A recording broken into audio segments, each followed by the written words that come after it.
Tonight, after 22 chaotic days, we finally have a speaker. The People's House is back in business.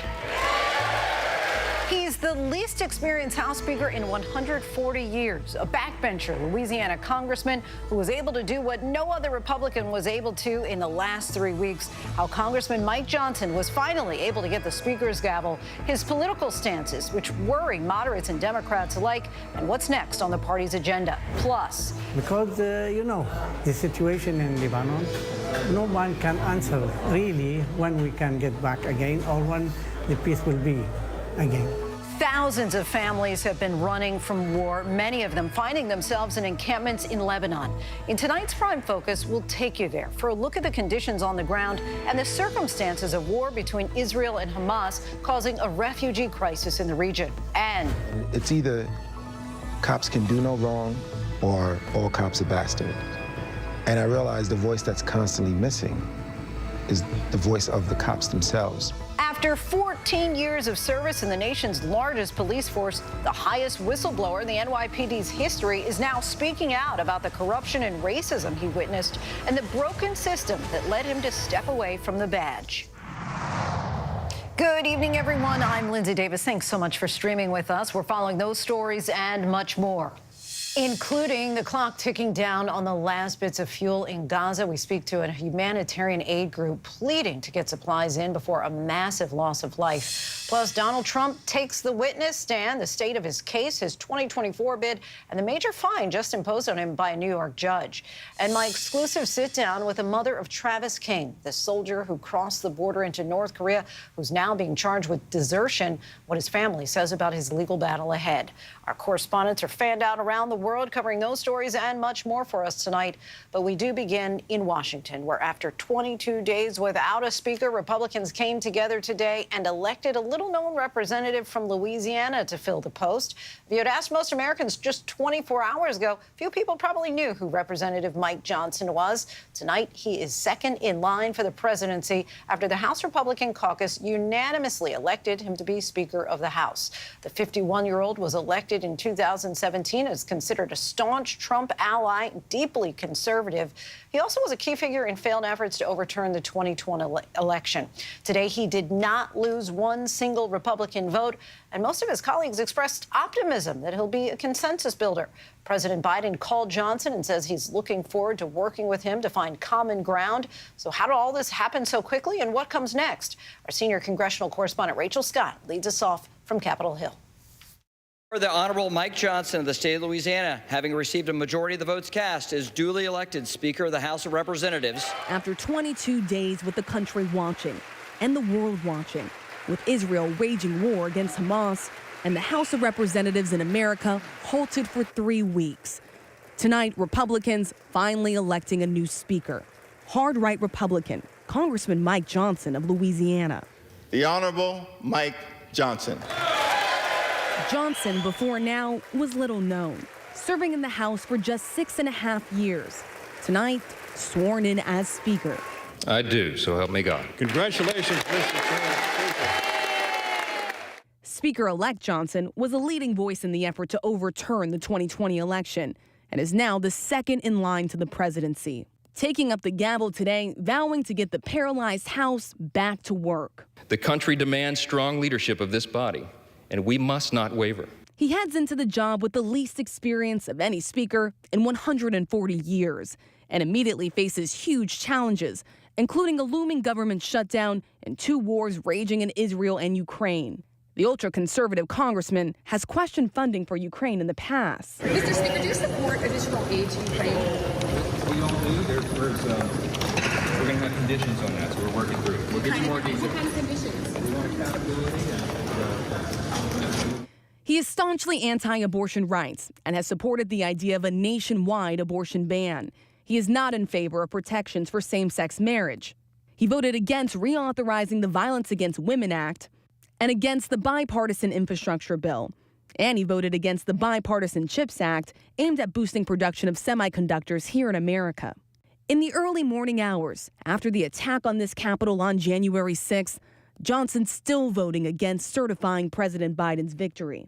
That earned him respect from former President Donald Trump, who today, outside of court, took credit for Johnson's win. This time yesterday, nobody was thinking of Mike. And then we put out the word, and now he's the Speaker of the House. Overnight, when Johnson secured the nomination, I tried to ask if he stood by his position, his vote to not certify the election. Mr. Johnson, you helped lead the efforts to overturn the 2020 Johnson's fellow Republicans booing and shouting. But it remains a legitimate question for any new speaker. After more than 60 judges, many of them appointed by Trump, reviewed challenges to the election, but repeatedly declared there was no widespread fraud that would have changed the outcome. So I asked him again today about election integrity and whether he would acknowledge Trump lost. Do you acknowledge that Trump lost the election? I think we'll be unified today. I'm excited about it. He didn't answer the question.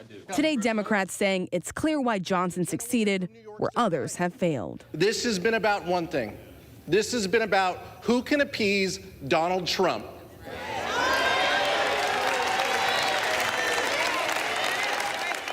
And in the end, Donald Trump does seem to be pleased. Rachel Scott joins us now from Capitol Hill. Rachel, we saw Congress finally return back to work and then pass a resolution in support of Israel. But still, there's action needed on President Biden's massive aid request for Israel and Ukraine. Where does that stand tonight?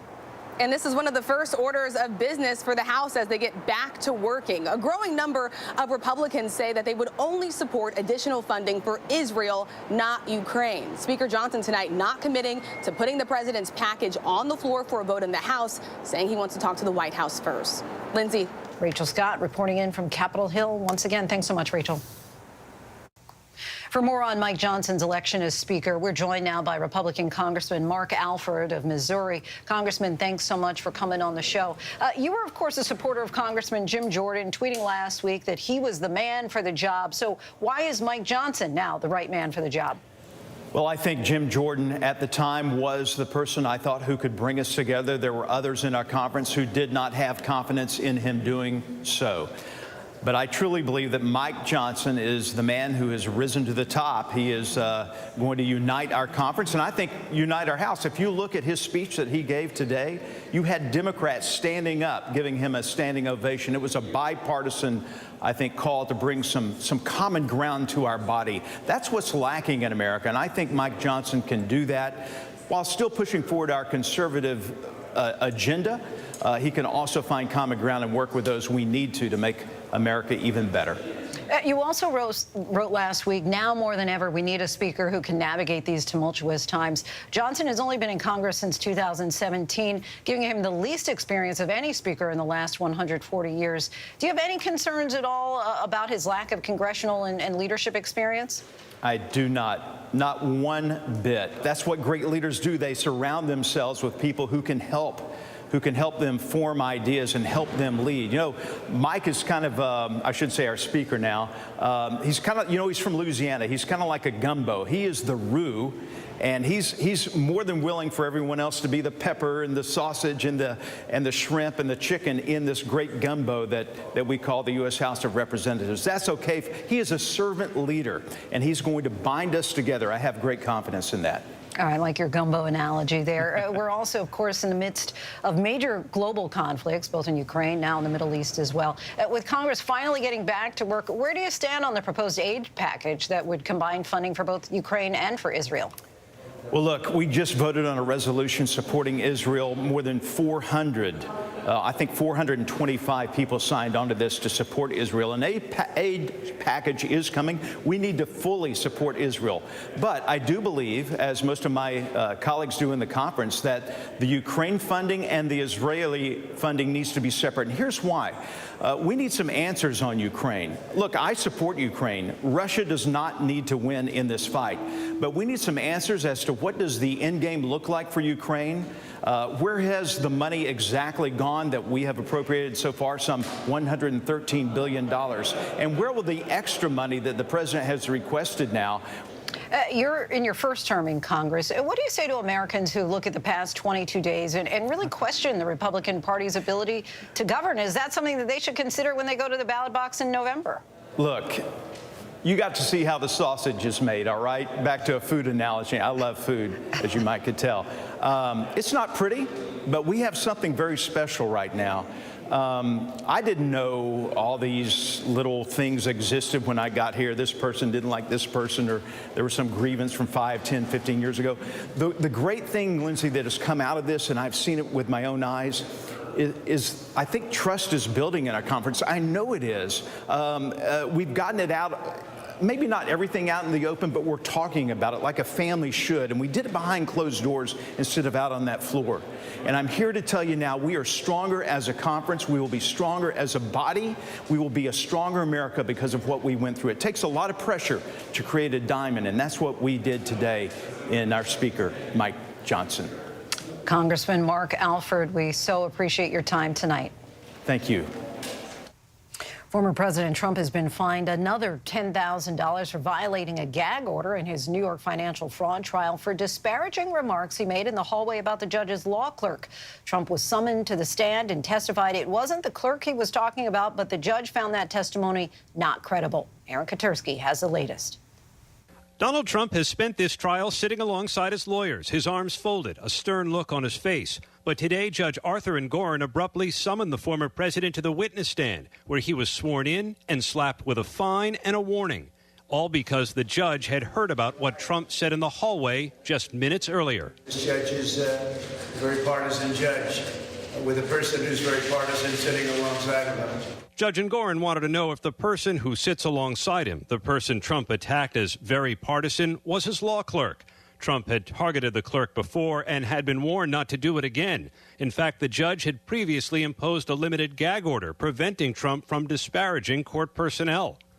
On the stand and under oath, Trump insisted he wasn't referring to the clerk, but to the state's star witness, his former fixer Michael Cohen, who had been testifying. The judge, though, didn't believe him. I find the witness is not credible, the judge said. I find the witness was referring to my law clerk. It's the second time Trump violated the gag order. The judge fined Trump $10,000 and warned, don't do it again or it will be worse. The trial then resumed with Cohen back on the stand. The man who once said he'd take a bullet for Donald Trump testifying Trump directed him to fiddle with his financial statements, to inflate Trump's net worth to whatever number Mr. Trump told us to. But under cross-examination, Trump's lawyers pressing Cohen about why he told Congress in 2019 he could not recall Trump directly asking him to artificially inflate his assets. Trump calling the moment a win. He was caught lying like nobody's ever lied. It was better than a Perry Mason moment. And that should be the end of the case. The two men hadn't seen each other in 5 years. In court, they sat feet apart. Cohen telling us he looked Trump right in the eye. When you looked him in the eye, Michael, what did you see? I saw a defeated man. I saw somebody that knows that it's the end of the Trump organization. Quite a description there. Aaron Katersky joins us now. Aaron, you were there inside the courtroom today. Just give us a sense of the scene. Trump having to take the stand and later walking out of the courtroom abruptly. He stormed right out at one point, Lindsay. His lawyers had just asked the judge to end the whole trial because Michael Cohen had given some contradictory testimony. The judge refused. He said there's plenty of other evidence to keep the case alive, but Trump marched out, catching everybody in the courtroom by surprise, including his Secret Service detail. The judge had issued that fine to Trump and warned him about his rhetoric, the judge saying he doesn't want to see anybody get killed. Lindsay? Aaron Katersky for us in New York. Thanks so much, Aaron. Overseas tonight, we're getting word Israel may be pumping the brakes on a possible ground invasion into Gaza. This comes as Israel is trying to get a large number of hostages free and as Gaza is quickly running out of fuel. Our chief national correspondent, Matt Gutman, reports in once again from Tel Aviv. Tonight, Israel, amid significant pressure from the U.S., deciding to hold off on that ground invasion for now, urgently pushing to free more hostages as Israel's aerial bombardment rocked Gaza for the 19th consecutive day. Gaza's healthcare system collapsing. 12 of the 35 hospitals no longer functioning. Officials claiming more facilities are only hours away from running out of fuel for generators. Medicine also in short supply. Reports of surgeries being performed with no anesthesia. Doctors like Mohammed Gandil unable to keep up with the crush of patients. The hospital door is open, but the health care is not provided. If the fuel is zero, simply the doctors and the nurses will go home. The hospital will turn to big morgue. And the wounded keep coming. Our team on the ground in Gaza filming medics rushing the injured, including babies, to the emergency room. Al Jazeera's Gaza bureau chief, Wael al-Dahdouh, here sobbing over the bodies of his wife, daughter, and son, all killed in a strike in central Gaza, where Israel has told civilians to flee. Today, for the fourth day in a row, a convoy of aid making it into Gaza, but just 8 trucks. Before the war, more than 400 trucks arrived daily. Is Israel still prohibiting fuel from coming in, and how long will that last? Hamas has over 1 million liters of fuel in their stockpiles in Gaza. They're actually not far away from Rafah. They have tanks full of fuel. All they need to do is give it to the hospitals. The Hamas-run health ministry claiming 1,400 Palestinians were killed in the past 48 hours alone, the deadliest days of this war for the Palestinians. President Biden has repeatedly talked about the civilian toll, but today he questioned Hamas's numbers and reiterated America's support of Israel. Israel has the right, and I would add a responsibility, to respond to the slaughter of their people. And we will ensure Israel has what it needs to defend itself against these terrorists. That's a guarantee. And tonight, over 220 hostages, including Americans, still in the hands of Hamas. Biden today saying he did not demand a delay in Israel's ground invasion, but signaled it was heavily encouraged to slow it down to save the lives of those hostages, adding their safety should be a priority. What I have indicated to him is that if that's possible to get these folks out safely, that's what he should do. It's their decision, but I did not demand it. And tonight, as the situation worsens inside Gaza, it's not just the concern for the hostages or the innocent civilians caught in the middle. There are still up to 600 American citizens trapped in Gaza. Matt Gutman joins us now once again from Tel Aviv. Certainly, we are mindful of those hundreds of citizens inside of Gaza still waiting to get out. Matt, we do have to ask about this alarming image that's making headlines tonight. Tell us what you know about it. It's this image that is sparking concern tonight. It shows the leaders of the Iran-backed proxy Hezbollah, Hamas, Palestinian Islamic Jihad, all meeting together in Lebanon. A portrait of the Ayatollah hanging in the room, and this comes after recent attacks on U.S. bases by Iran-backed proxies in the region. President Biden now warning the Ayatollah not to target U.S. troops in the region, vowing the U.S. will respond. Lindsay. All right, Matt Gutman once again from Tel Aviv. Thanks so much, Matt. Joining us now for more about the refugee crisis unfolding inside of Gaza is Shayna Lowe, the communications advisor for the Norwegian Refugee Council, which is an independent humanitarian organization helping people forced to flee. Thank you so much, Shayna, for your time. You're in East Jerusalem. The UN says fuel shortages will halt Gaza aid operations within a day. How dire of a situation is this? The situation could not be any more dire than what we've seen unfolding in the last few days and what is likely to unfold in the next day or so should aid not be delivered. First of all, we have the issue of hospitals. Hospitals are relying on generators in order to operate ever since Israel cut electricity 2 weeks ago to Gaza. So it's not just about treating those who are injured. It's also about providing life-saving care to those who are in the ICUs and babies who are hooked up on incubators who could die within minutes if the generators run out. Before there were hundreds of aid trucks were allowed in every day. Now it's just, as you say, a trickle. What's the most pressing need inside of Gaza right now? I think right now the most pressing need is fuel, because without the fuel, the hospital system will collapse. But on top of that, people are still in dire need of food, water. There's very, very limited fresh water and clean water supply. How can your organization continue to help?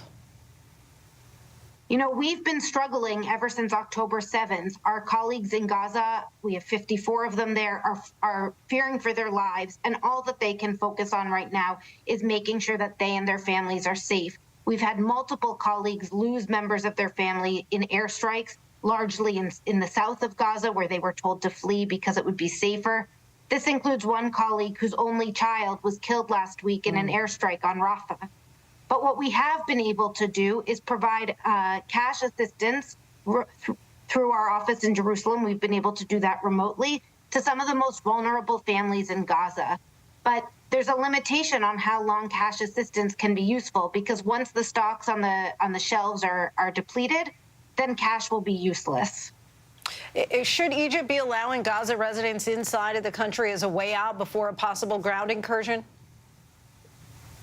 You know, it's a complicated issue with regards to letting people out of Gaza. If people want to flee and are choosing to flee, then they should have the right to do so. They need to be able to seek refuge. But with Palestinians, it's a very sensitive subject for them to be leaving their homeland. For 75 years, Palestinians have been displaced. The vast majority of people living in the Gaza Strip are themselves refugees from 1948 and their descendants. And so for them to be able to leave, they need to have assurances from third states that they will be able to return and be repatriated once hostilities have ended. Of course, you've talked a lot about your concerns here. Wondering if there's one thing in particular that keeps you up at night. What is that? The thing that's keeping me up at night is worrying about my colleagues, and staying in touch with them is both a lifeline, but also very disturbing. Every day when I speak to my colleagues, they're asking, do you have any good news for us? Is there anything positive you can report? Because they're largely cut off from news and from hearing what's going on. And every day I'm faced with giving them disappointing news that no, there's no progress made towards ending this. Every day they're telling me that the previous night was the worst night of their lives, and it's getting worse and worse every day. And that's what I'm worried about. And my 54 colleagues are just a tiny, tiny, tiny fraction of the 2.3 million civilians trapped inside of Gaza who have no say in anything that is going on and are just looking for a safe place for themselves and their families. Shayna Lowe, we can't thank you enough for coming on the show. Really appreciate your time and insight. Thank you. In Ukraine, debris from a Russian drone interception damaged power lines near a nuclear plant, knocking out power in Ukraine's western region. Ukraine's Air Force announced all launched drones were stopped. Drone wreckage damaged parts of a nuclear plant, shutting power off for more than 1,800 customers. 16 have been injured in the last 4 days from Russian drone attacks. Zelensky said Ukrainian air defenses are preparing for more of Russia's attacks on energy infrastructure. Back here at home, the family of one soldier is looking for answers. I sat down exclusively with the family of Travis King. They're now speaking out for the first time since he now faces a court-martial for crossing over into North Korea. Here's what his mother and stepfather had to say. Mild manners, soft-spoken. You know, he wasn't a violent person. The family of U.S. Army Private Travis King is now speaking out for the first time since he was released from North Korea, where he spent 72 days in custody. My first impression was it was like, thank God he's back. I thank the Army for getting him back, bringing him back to America. King's mother and stepfather say they've been living through a nightmare, but they're thankful the 23-year-old is now back on U.S. soil. How has this been for you, Claudine, as a mom? It put me in a very dark spot in my life. I had a nervous breakdown over it. Hardest thing you've ever had to deal with? Yes, yes. They say physically King looks okay, but that his time in North Korea and why he went still remain a mystery. Have you all asked him, what happened while you were there in North Korea? When we asked him, he said that he couldn't tell us. What happened. He told me that the Army told him that he can't tell anybody, that he had signed the agreement with them. King is now in jail in El Paso, Texas, where he's facing charges for crimes including desertion, assaulting fellow soldiers, and possession of child pornography. A lot of it, I don't believe that it's true, because that's something that Travis would not do. The Army tells ABC News they will not comment on ongoing litigation, but Private King is presumed innocent until proven guilty. His family admits he did change while serving overseas, and the, quote, peaceful person who deplored alcohol was suddenly accused of getting into altercations while drinking, forced to serve 47 days in a South Korean prison for assault. Something had to have happened to flare him up, because the only time Travis would he never even hollered, or got angry. He wouldn't, like I say, he wouldn't even step on an ant. And you've said before he wasn't an alcohol drinker. No, he's not an alcohol drinker at all. And so when did that start? They claim that he started drinking when he was in the Army. You don't believe that? No, because that's not Travis. Like, when we have family functions and, like, the family would drink, Travis wouldn't even want to be around them. He just deplored alcohol. He didn't want nothing to do with it. The same day King was supposed to board a flight back to the United States, he crossed the border into North Korea, which, according to that country, is because he harbored ill feelings about inhumane treatment and racial discrimination within the U.S. Army. His family says they're not exactly sure what he experienced, but they believe something happened.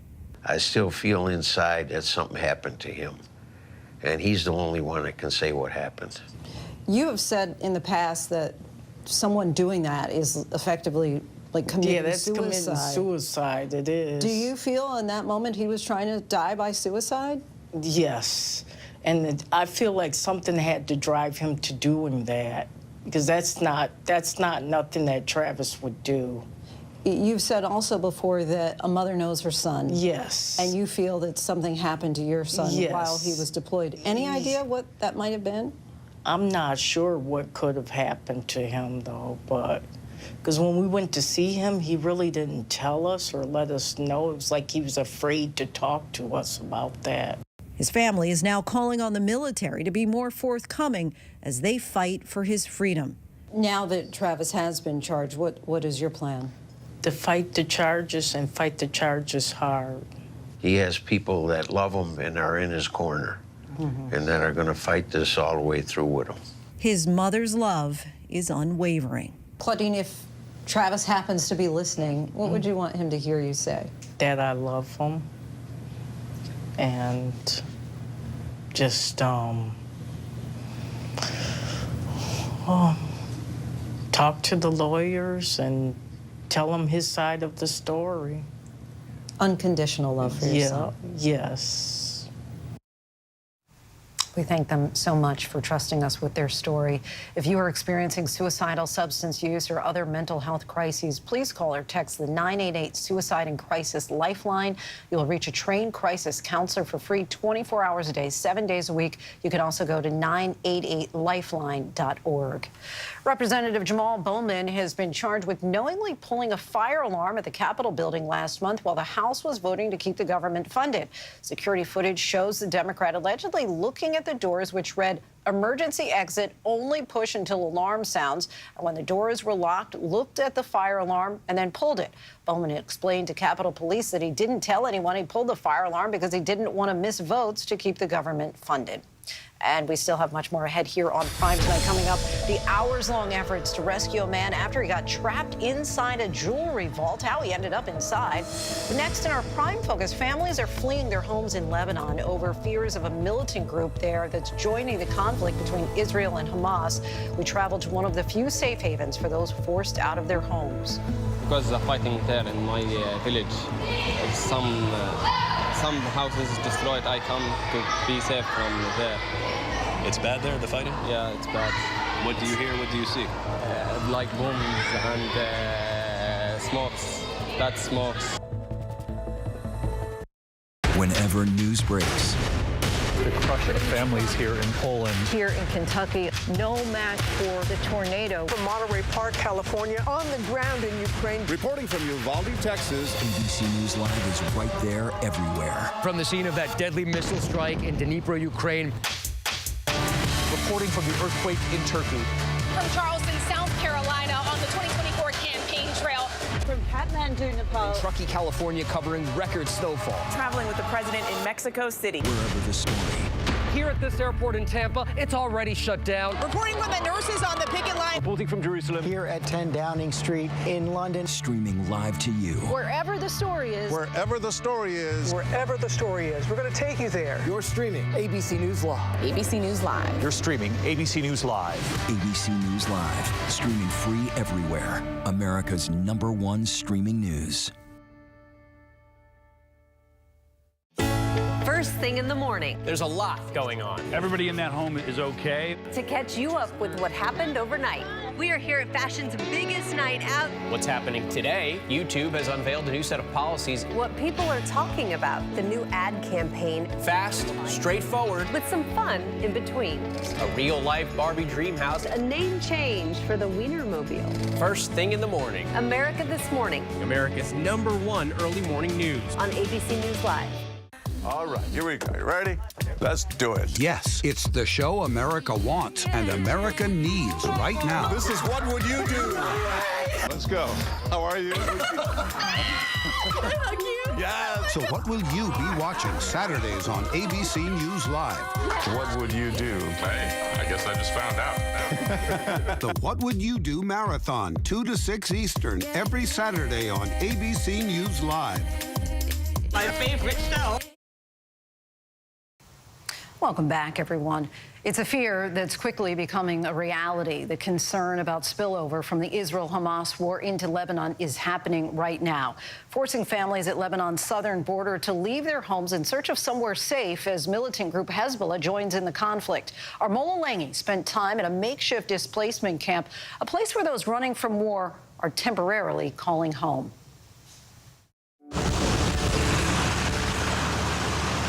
Lebanon. A nation wounded by decades of war. The Lebanese people bearing the scars. With a new conflict brewing between Lebanon-based militant group Hezbollah and Israel on Lebanon's southern border, thousands of people on both sides are being forced from their homes.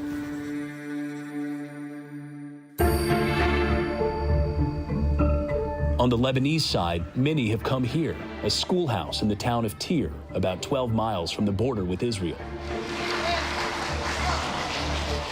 Families trying to go on with the chores of daily life, but far from home. Is your family scared? Little, yeah, scared for me. Mohammed is from the village of Duhaira. The 16-year-old fled to this displacement camp with his parents. Because of the fighting there in my village, some houses destroyed. I come to be safe from there. It's bad there, the fighting? Yeah, it's bad.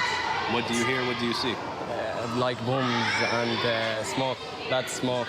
More than 1,000 people are now living in this school, or at least what was once a school. It's now housing about 1,000 internally displaced people, people who have come up from southern Lebanon, trying to escape what feels like an escalating conflict with Israel. Entire families crammed into classrooms just like this. You have moms and dads, children sleeping on mattresses right here on the floors, all to escape an escalating war. لأنه القصف حوالينا كثير قوي وعندي أولاد كثير بيخافوا. This man, his wife, and their 5 children now living in this classroom.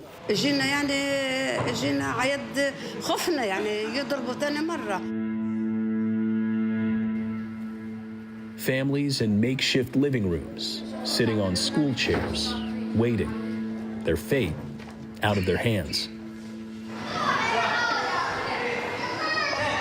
Outside, children playing, distracting themselves from an uncertain future. Elders who have seen too much, weathered by a lifetime of war. نحن ما شفنا نحن جنوب اللي شفنا الحرب من خلقنا ونحن بالحرب. War and the constant threat of it has been a fact of life in Lebanon for a generation. Since 1948, there has been internal and cross-border violence, a 15-year-long civil war, and of course, wars with their Israeli neighbors to the south, including the 1982 Israeli invasion, and most recently, the 2006 war in Lebanon, a month-long conflict between Israel and Hezbollah, who's supported by the Iranian regime. Fighting over the years, focusing on the border between Lebanon and Israel.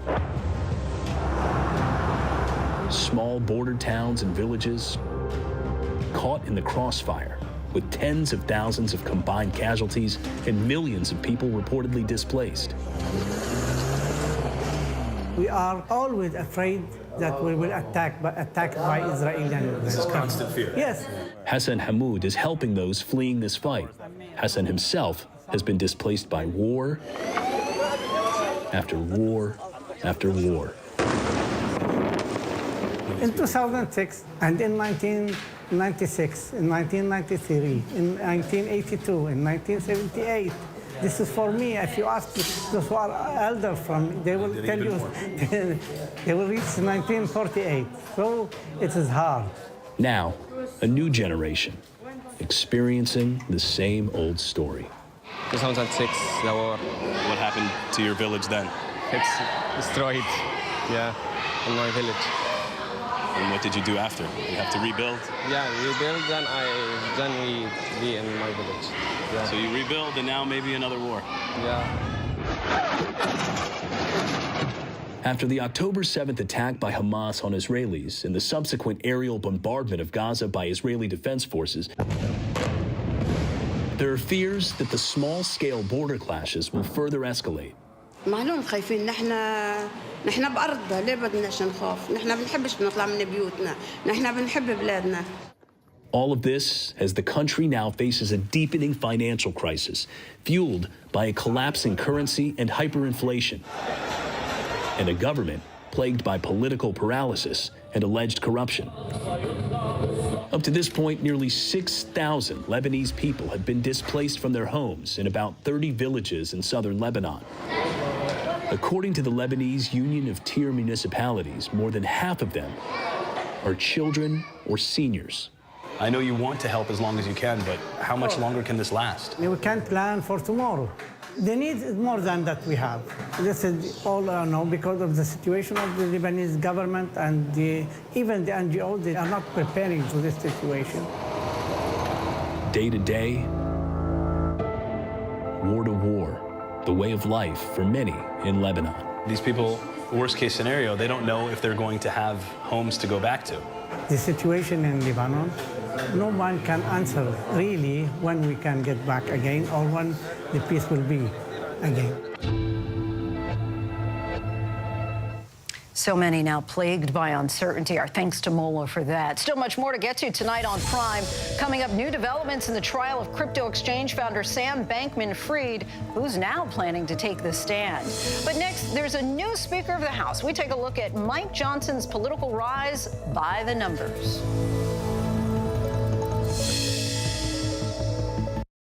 All right, here we go. You ready?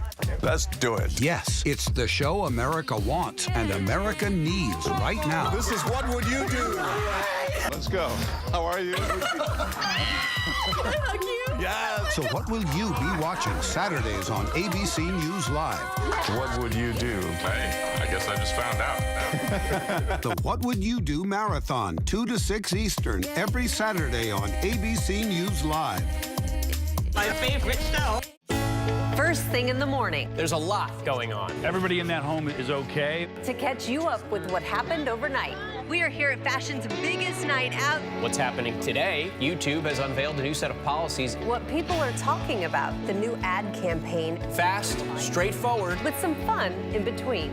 A real-life Barbie dream house. A name change for the Wienermobile. First thing in the morning. America This Morning. America's #1 early morning news. On ABC News Live. Suicide turned into a homicide. Jordan came home and I said goodnight to him, and that's the last time I saw him. They threatened to send these photos to my family. We want money. You need to get it now. And it was constant. It could happen to anybody. And then he said, Jordan's gone. And I said, no, no, no. It's nothing that no parent should have to go through. Sextortion, Impact by Nightline, now streaming on Hulu. When I got sent to Idaho to cover the murders of 4 college students, it was a story that didn't make any sense. 4 students stabbed to death in their beds while 2 roommates were home. You gotta think to yourself, okay, who's the target and how many people would a man go through to get to his target? I'm Kana Whitworth with ABC News. This is the story of savage murders, a determined small-town police force, and a scholar of crime. This is The King Road Killings. The full series is out now. Listen to every episode wherever you get your podcasts. From America's #1 news comes the all-new ABC News app. Breaking news, incredible video, faster, smarter, and customizable to your interests. If you love being in the know, you're gonna love this. Experience the all-new ABC News app. Download it now. Reporting from South Korea, I'm Joo-hee Cho. Wherever the story is, we'll take you there. You're streaming ABC News Live. Welcome back, everyone. Newly elected Speaker Mike Johnson was a relative unknown on Capitol Hill until today. So who is he? We take a look by the numbers. At 51 years old, Johnson is the third youngest speaker to lead the House since 1900. The four-term congressman is the House Republican Conference vice chair, making him the fifth-ranking House Republican. He was one of the 147 GOP lawmakers who voted to overturn the 2020 election results, and he led the charge for 125 of his colleagues to sign an amicus brief to the Supreme Court in support of the Texas lawsuit to invalidate the election results in key battleground states. He co-sponsored legislation imposing a 20-week abortion ban and has endorsed another bill that would effectively ban abortions after 6 to 7 weeks. Last year, he introduced a bill prohibiting the use of federal funds for sex education to children under 10, which includes any LGBTQ topics, and voted against legislation establishing federal recognition for same-sex marriage. He's among the 57 Republicans who first voted against sending aid to Ukraine in May of 2022 and has continued to oppose support for Ukraine. Johnson served in the Louisiana state legislature for nearly 2 years before his election to Congress in 2016. He's also worked as an attorney with a focus on constitutional law. He and his wife, Kelly, have 4 children. And we still have much more ahead here on Prime tonight. Why charges are now being reinstated against a Philadelphia officer accused of committing first-degree murder on the job. And an alert for parents over a low supply of the RSV vaccine for children. What's leading to the shortage? It all began so beautifully. Suddenly, there was a shot.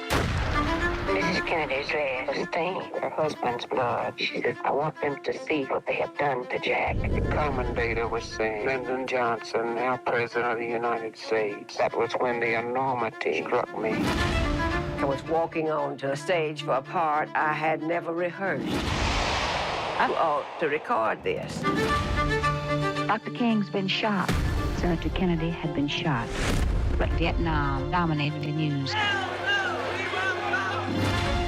What is our country coming to? Are we a sick society? I felt extreme hostility in front of Mrs. Jacqueline Kennedy. Was it because I was alive? The greatest courage is to go about the day's work. That's a large order for a woman.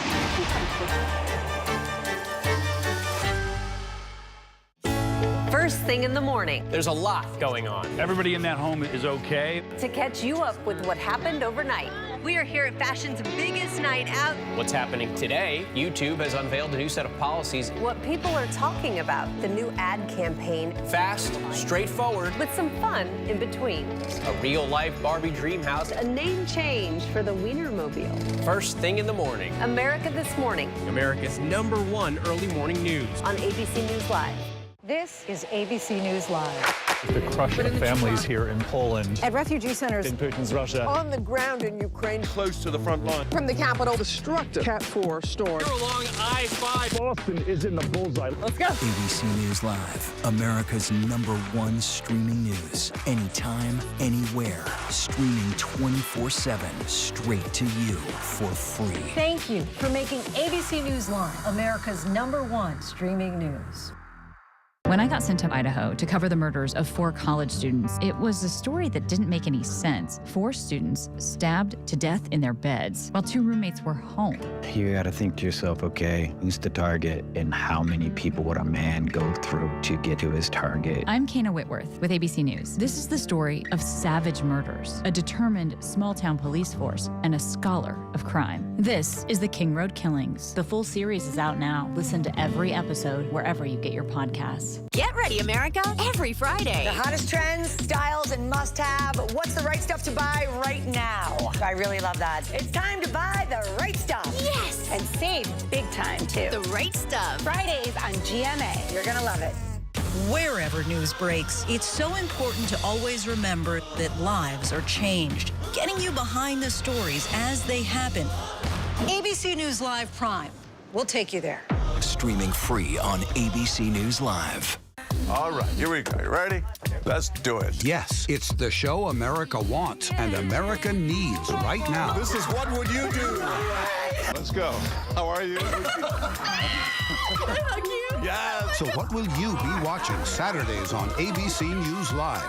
What would you do? Hey, I guess I just found out. The What Would You Do Marathon, 2 to 6 Eastern, every Saturday on ABC News Live.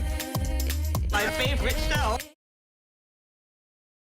The expected testimony in the trial of an embattled crypto exchange founder, the efforts to rescue a man trapped in a vault for nearly 12 hours, and after decades of simply exchanging letters, an emotional meeting between pen pals. These stories and much more in tonight's Rundown.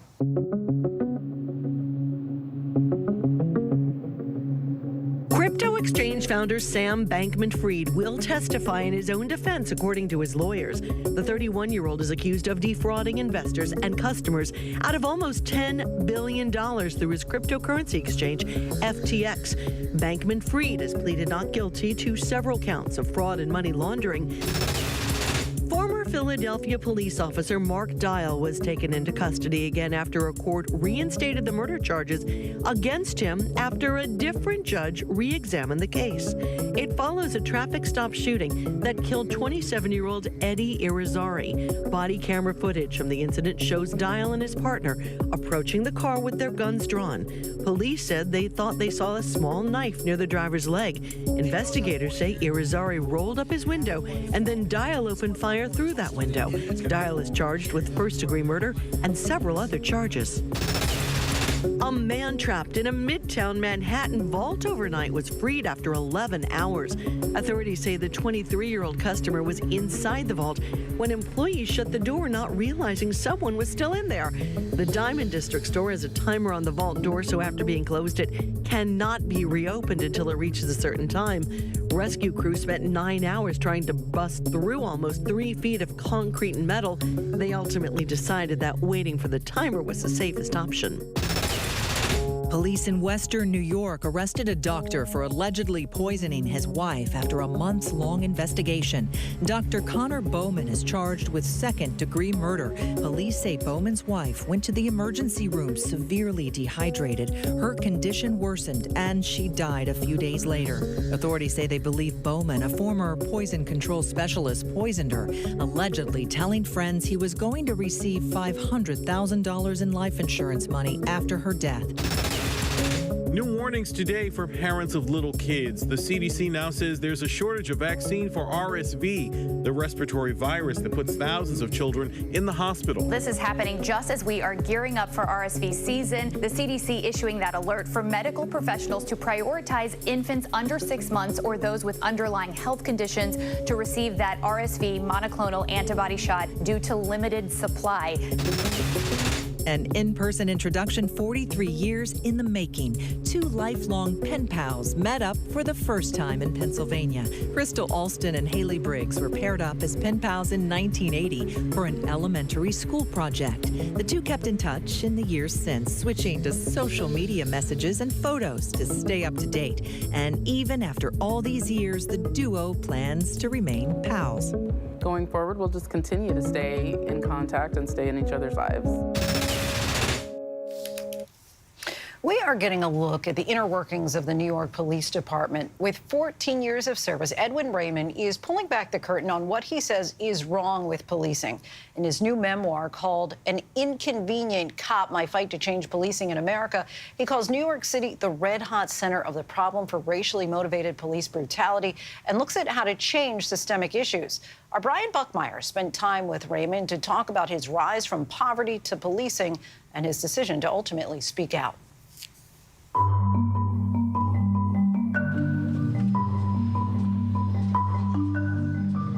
So this is where my career started.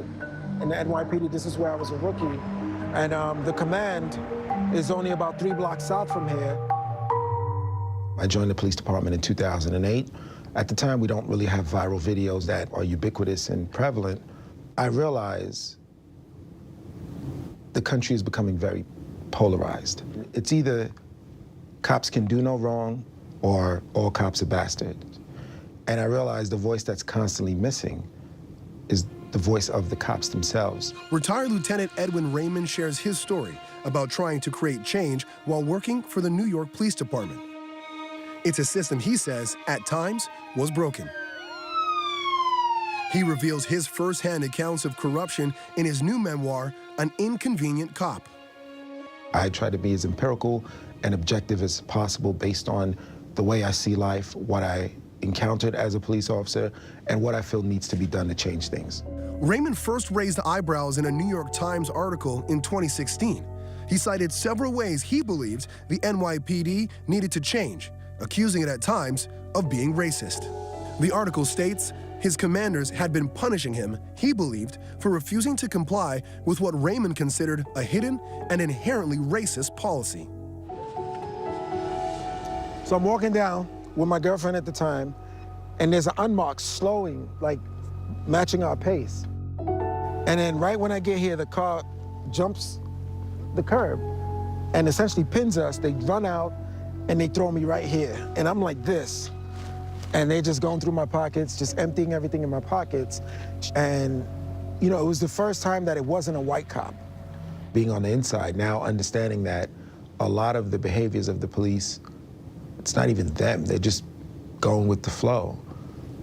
We just gotta change that flow, you understand? Because, you know, before joining, I thought that was the individual. I thought, of all the things you could be doing right now, because you're racist, you're doing this to me. So why a memoir? Why not another type of writing? I think it was crucial that my life story be incorporated into the work, because essentially my life story is what complements the work. That's what fortifies me and gets me ready to do the work. At the time, I didn't know that that's what was happening, but the reason why I was able to do what I've done, become a whistleblower and stand 10 toes down firm, is because of my childhood. And so it was crucial that the reader understand who I was and what helped me become the man that I am. Being collective is something that my father always instilled in my brother and I, because we really didn't have it, and the community stepped up for us. So since young, I always see myself as part of a collective. What do you think your mother would say if you gave this to her? That she's proud, yeah.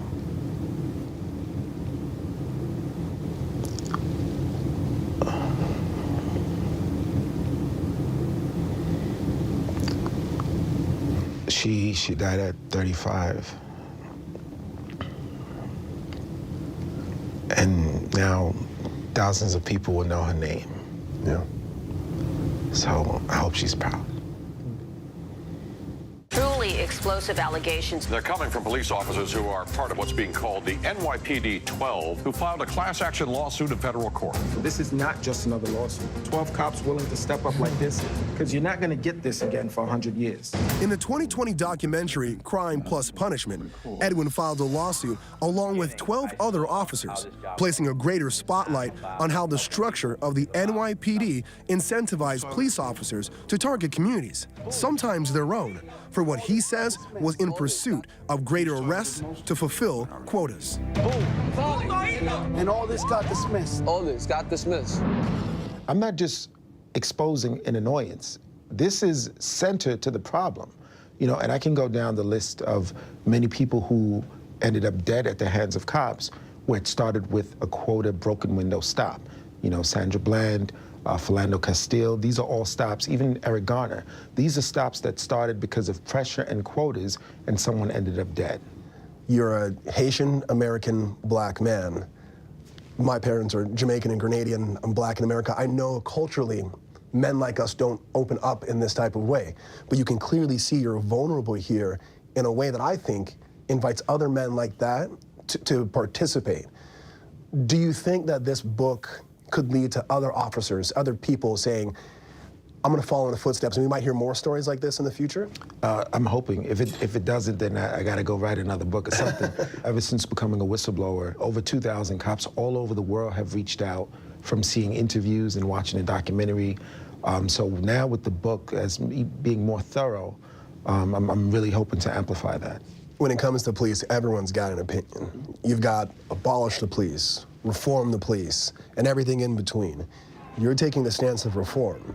Where do you see yourself in that spectrum, and why do you place yourself there? Had I not been on the inside, it's very, very likely I would have probably said abolish. You know, every now and then you get a good argument as to why abolition is probably the better answer. There are many reform measures that have failed because, one, it's not incentivized. So by changing the incentive structure, that's how you get there. Spring of 2023, after 15 years, you leave the force. When Lieutenant Raymond arrives to a scene, the people know they're getting true service, right? What policing is supposed to be, theoretically.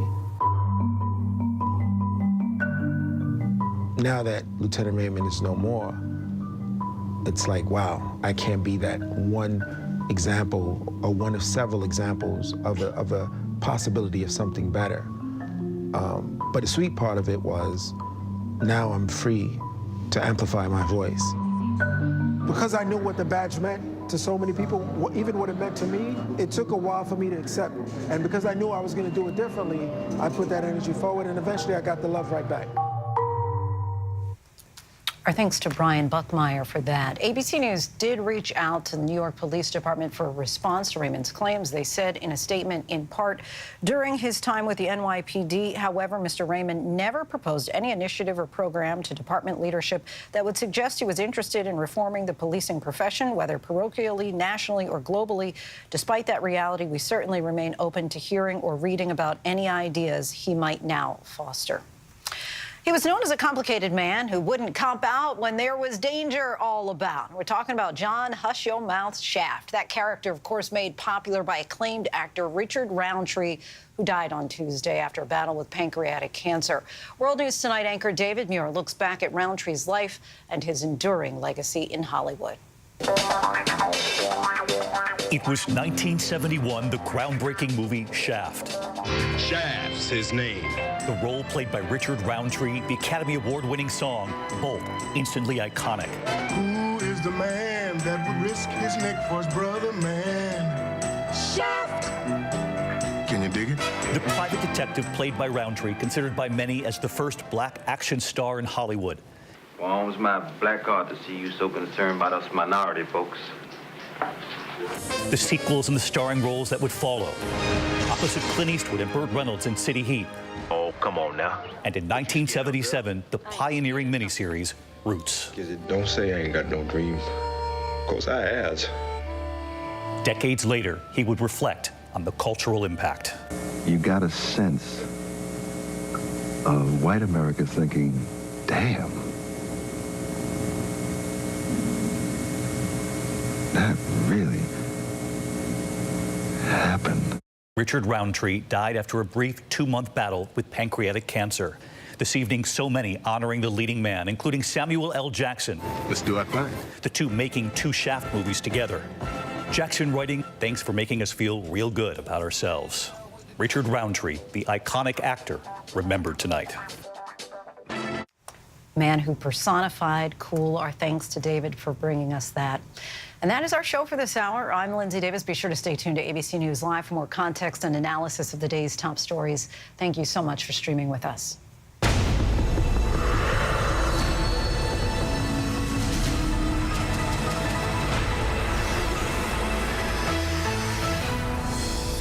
Coming up in the next hour, a major hurricane makes landfall on Mexico's Pacific coast. We take a look at its impact and where the storm is heading next. And new details on a criminal investigation into Venezuela's presidential primary, why it could lead to backlash from the U.S. Wherever news breaks, it's so important to always remember that lives are changed. Getting you behind the stories as they happen. ABC News Live Prime. We'll take you there. Streaming free on ABC News Live. From America's #1 news comes the all-new ABC News app. Breaking news, incredible video, faster, smarter, and customizable to your interests. If you love being in the know, you're gonna love this. Experience the all-new ABC News app. Download it now. It's lunchtime in America, so what are we serving up? Well, how about everything you need to know? You know, that sounds pretty good.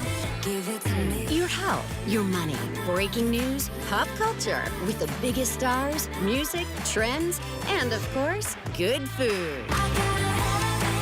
GMA 3, what you need to know. A third hour of GMA in the afternoon. So join us, afternoons. For everything you need to know. I love that. This is ABC News Live. The crush of families here in Poland. At refugee centers In Putin's Russia. On the ground in Ukraine. Close to the front line. From the capital, destructive Cat 4 storm. Along I-5. Boston is in the bullseye. Let's go. ABC News Live, America's #1 streaming news. Anytime, anywhere. Streaming 24/7, straight to you for free. Thank you for making ABC News Live America's #1 streaming news. Suicide turned into a homicide. Jordan came home and I said goodnight to him, and that's the last time I saw him. They threatened to send these photos to my family. We want money. You need to get it now. And it was constant. It could happen to anybody. And he said, Jordan's gone. And I said, no, no, no. It's nothing that no parent should have to go through. Sextortion, Impact by Nightline, now streaming on Hulu. All right, here we go. You ready? Let's do it. Yes, it's the show America wants and America needs right now. This is What Would You Do? Let's go. How are you? Can I hug you? Yes. So what will you be watching Saturdays on ABC News Live? What would you do? Hey, I guess I just found out. The What Would You Do Marathon, 2 to 6 Eastern, every Saturday on ABC News Live.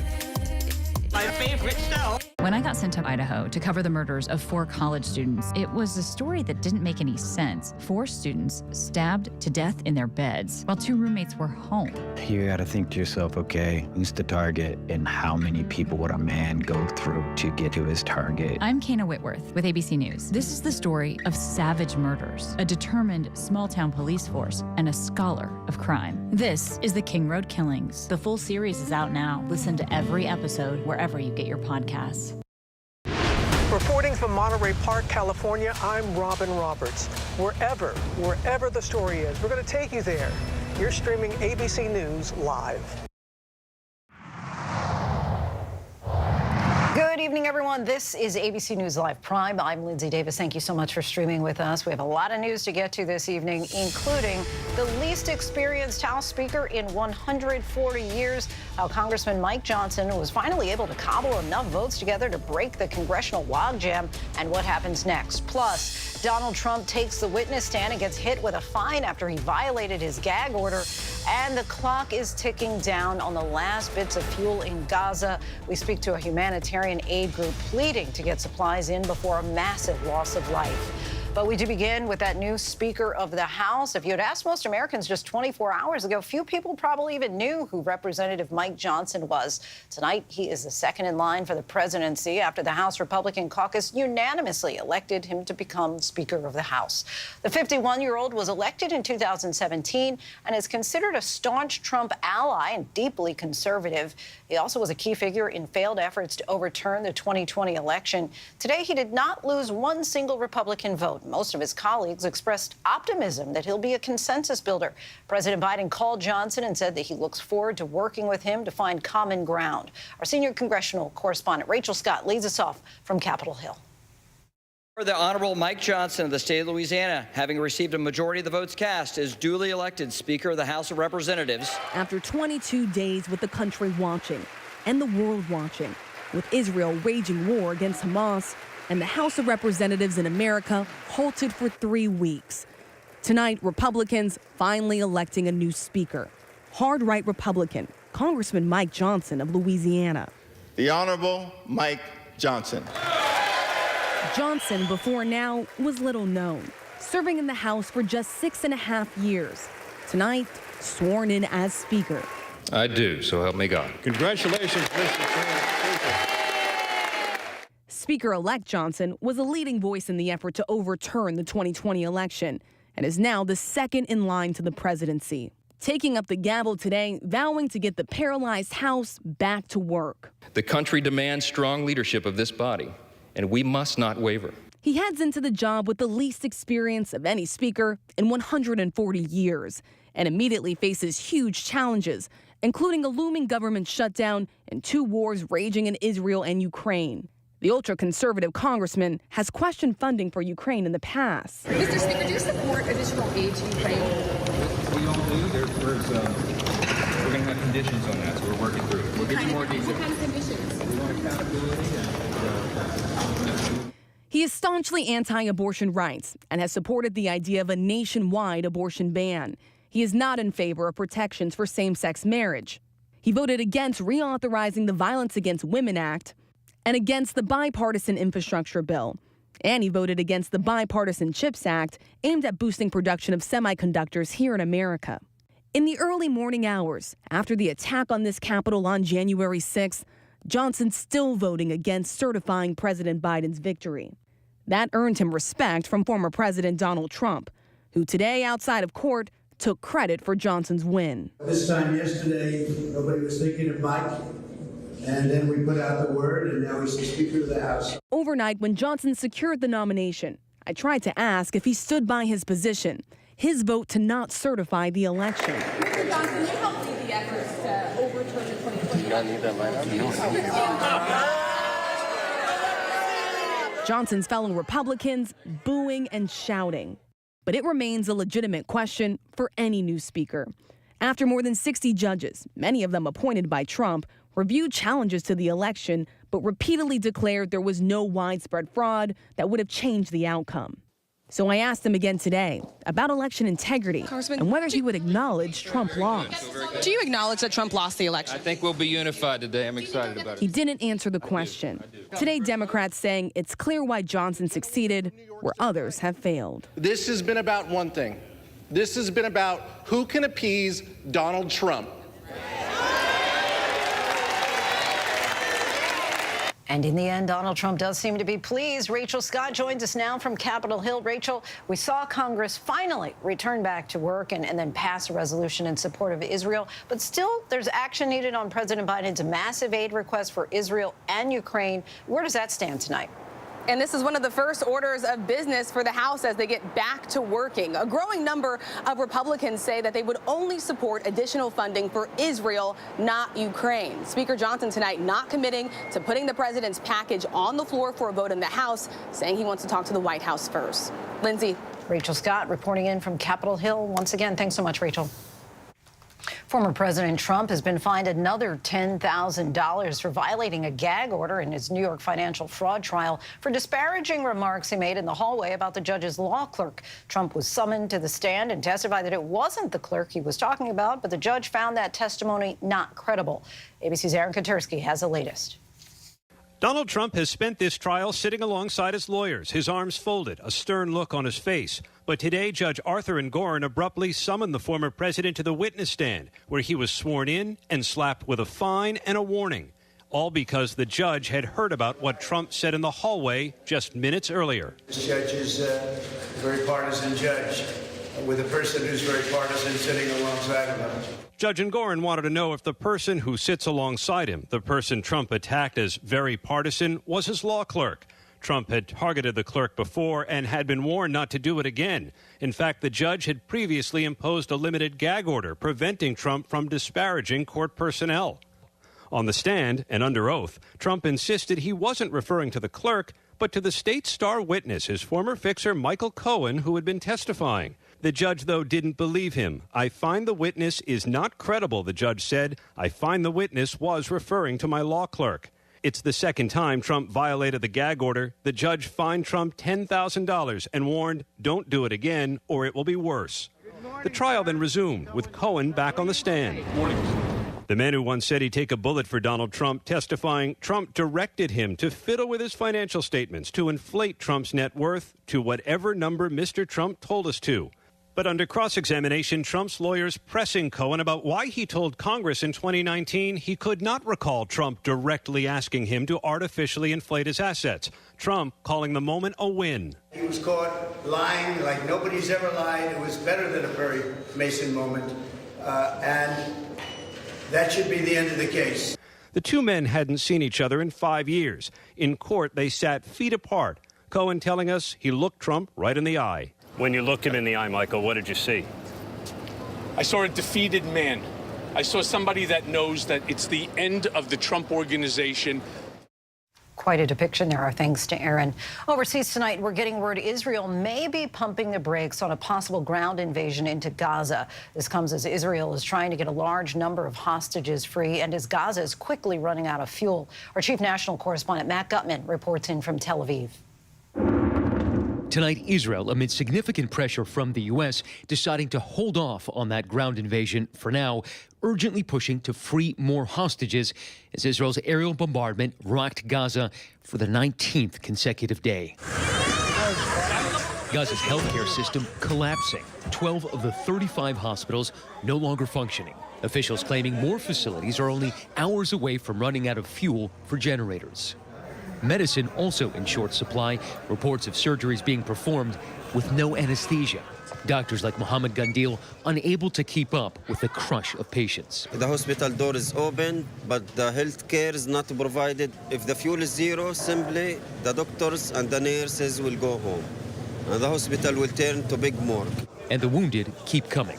Our team on the ground in Gaza filming medics rushing the injured, including babies, to the emergency room. Al Jazeera's Gaza bureau chief, Wael al-Dahdouh, here sobbing over the bodies of his wife, daughter, and son, all killed in a strike in central Gaza, where Israel has told civilians to flee. Today, for the fourth day in a row, a convoy of aid making it into Gaza, but just 8 trucks. Before the war, more than 400 trucks arrived daily.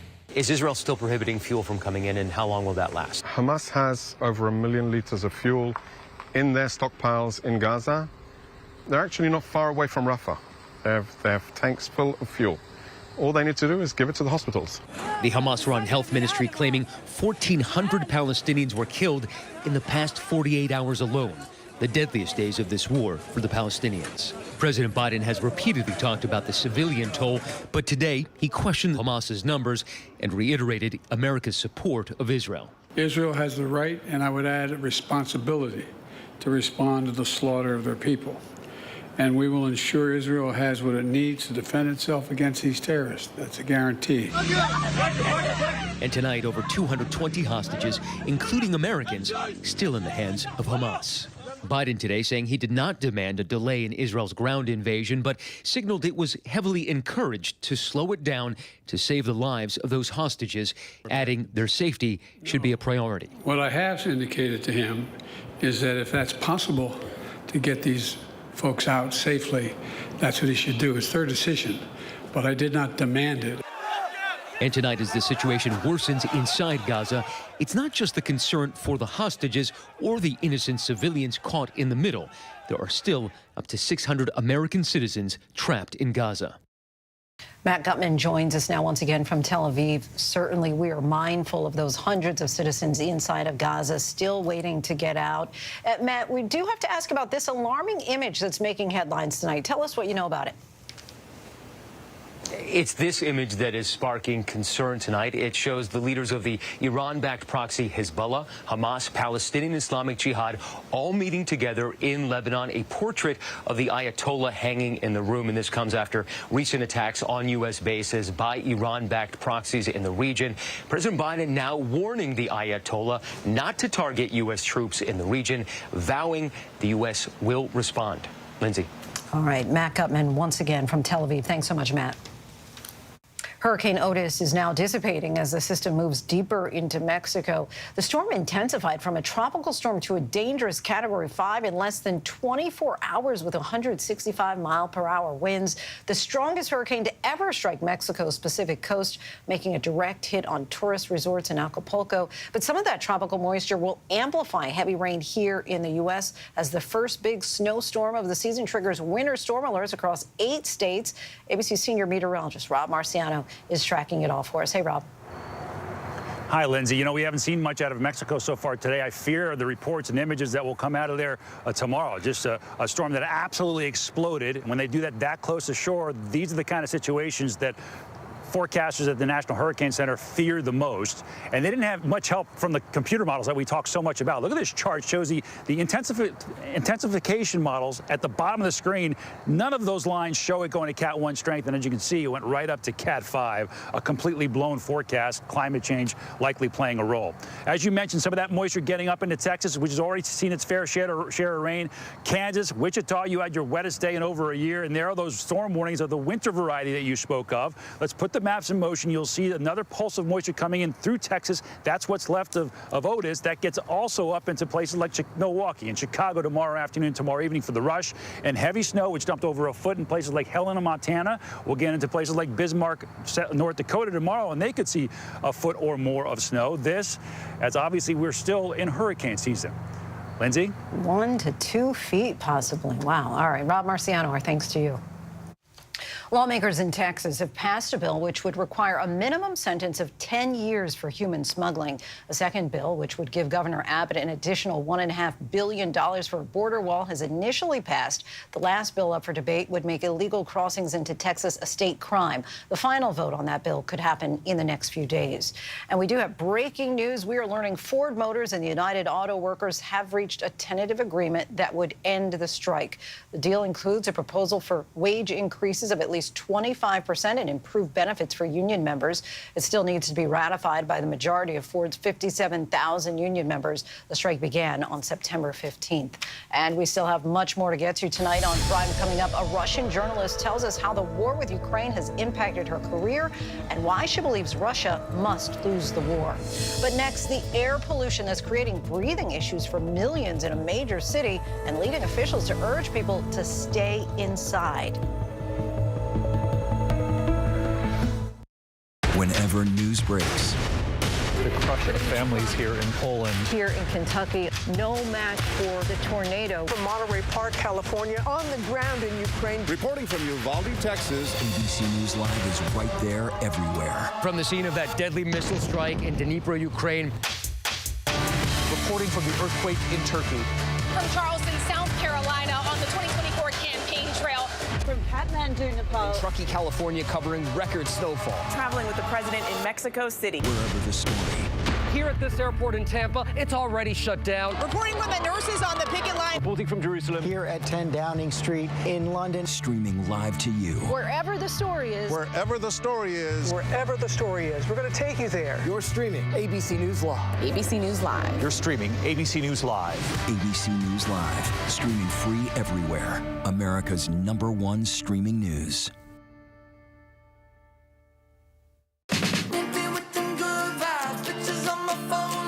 Everything is so fine, little bit of sunshine. Some more, just a little bit. Breathe more, just a little bit. Smile a little more in a minute. I've been running through the strange life. Pictures on my phone life. Everything is so fine, little bit of sunshine.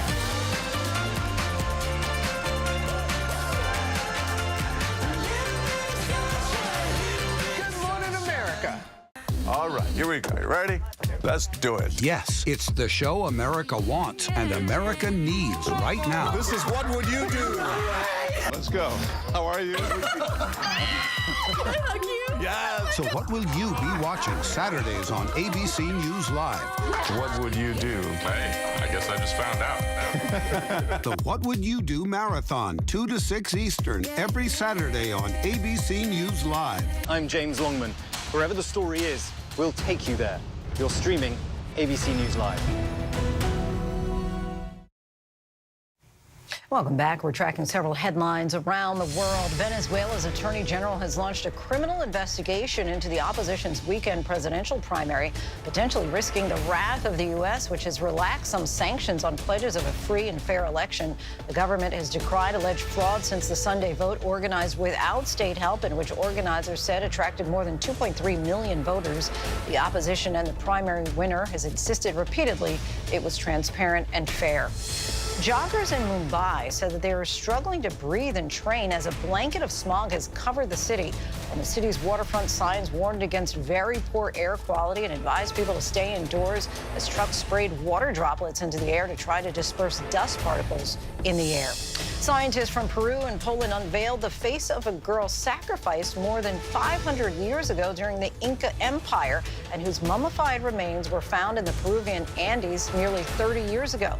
Using 3D technology, experts reconstructed the face of the girl believed to be between 14 and 15 years old. Vladimir Putin astonished the world when he invaded Ukraine last year. Russian dissident journalist Elena Kostachenko was reporting at the time for a Moscow-based opposition newspaper that was shut down shortly following the invasion. In her new book called I Love Russia, Reporting from a Lost Country, Kostachenko explains her reporting journey and why she believes Russia needs to lose in Ukraine. Elena, thank you so much for coming on the show. So let's just start out with the idea of a lost country. Why do you refer to Russia as a lost country?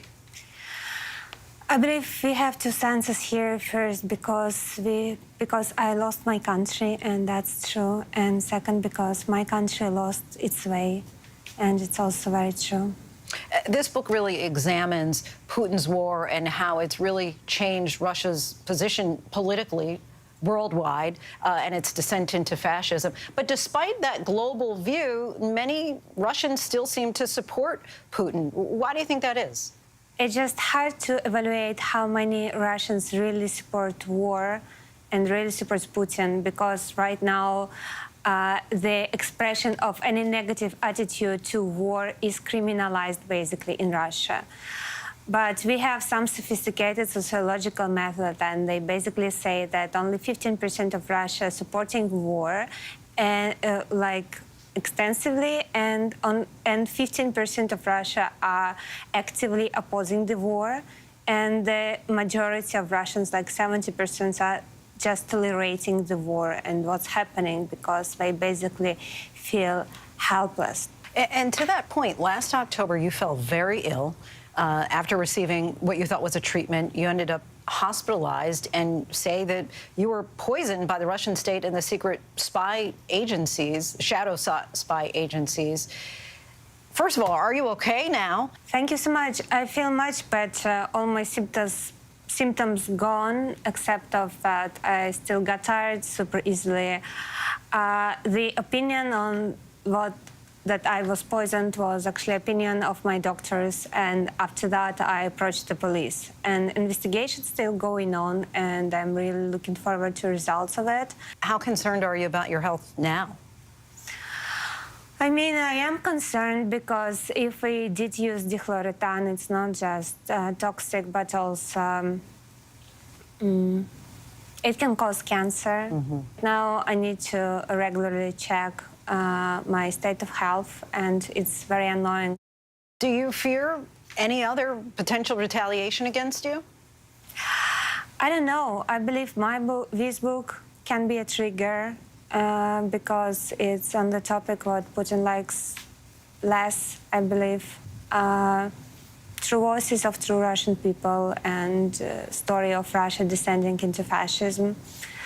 But I hope it won't happen.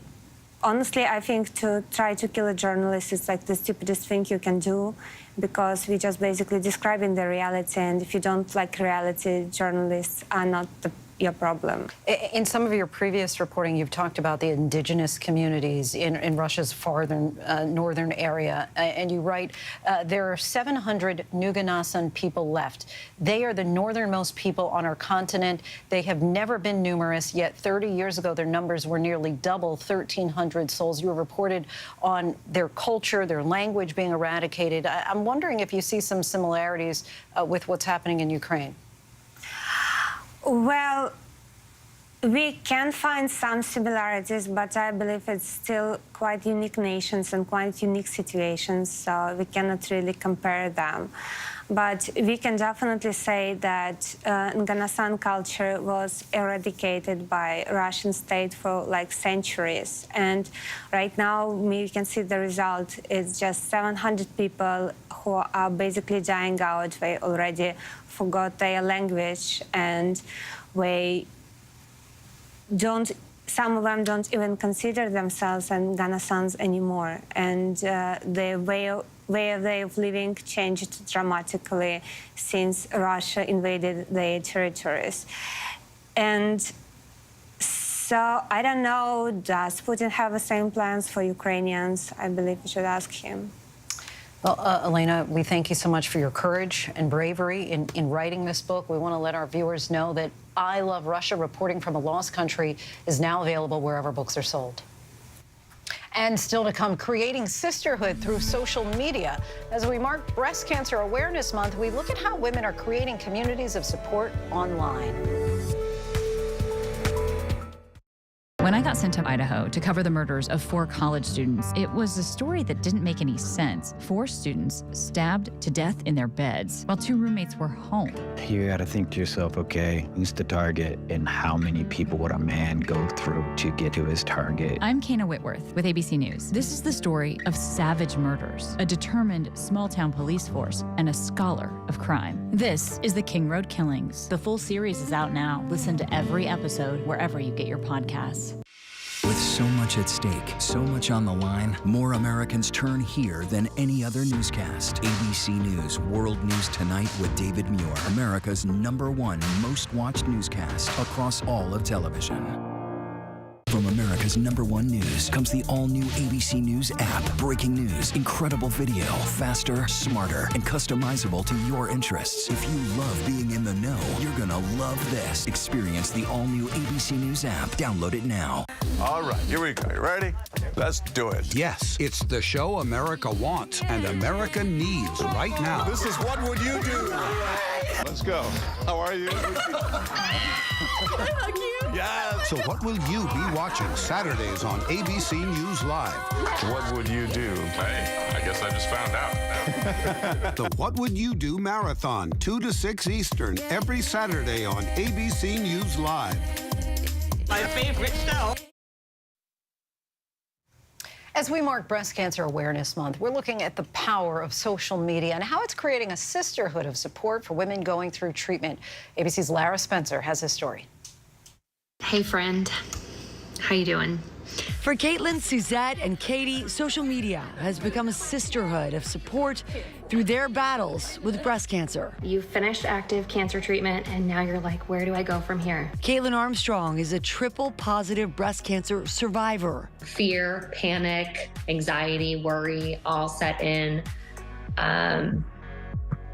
I was pretty sure I was going to die. 2 years later, she's healthy and thriving at age 36. But it has been quite a journey that she has documented online. Last year, I had a double mastectomy with no reconstruction. I wanted to change the narrative of you can't get cancer if you're healthy and young. According to the Susan G. Komen Breast Cancer Foundation, social support may be linked to an increase in quality of life for breast cancer patients after treatment. There's been a growth in social media of women openly sharing their diagnoses and their journeys. It is a sisterhood. Suzette Simon, who was diagnosed in 2020 after losing her mother to the disease, is using her comedic talents to bring a fresh perspective and raise awareness, especially to the Black community. Live from chemo! Making skits that both inform and bring a smile. Being fabulous is not just about fashion and fun.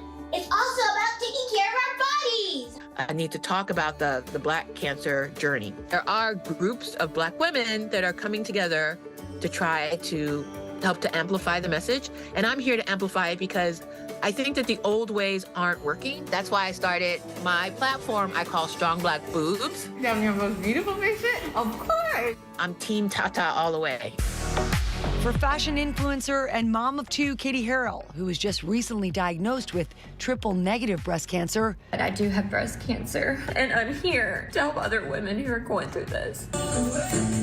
Sharing her cancer journey is all about helping others stay informed. I just wanted to share my story to bring awareness that, hey, you know, I'm only 33. You're not too young to get breast cancer. But she says it's already given her the greatest gift. It is like this sisterhood that you can't even describe. It's just really like giving me hope when I'm scared and I'm like, I can do this, I can beat this. It's just been like absolutely incredible. Our thanks to Lara for that. And that is our show for tonight. I'm Lindsay Davis. ABC News Live is here for you all night with the latest news, context, and analysis. You can always find us on Hulu, Roku, the ABC News app, and of course on abcnews.com. Have a great night.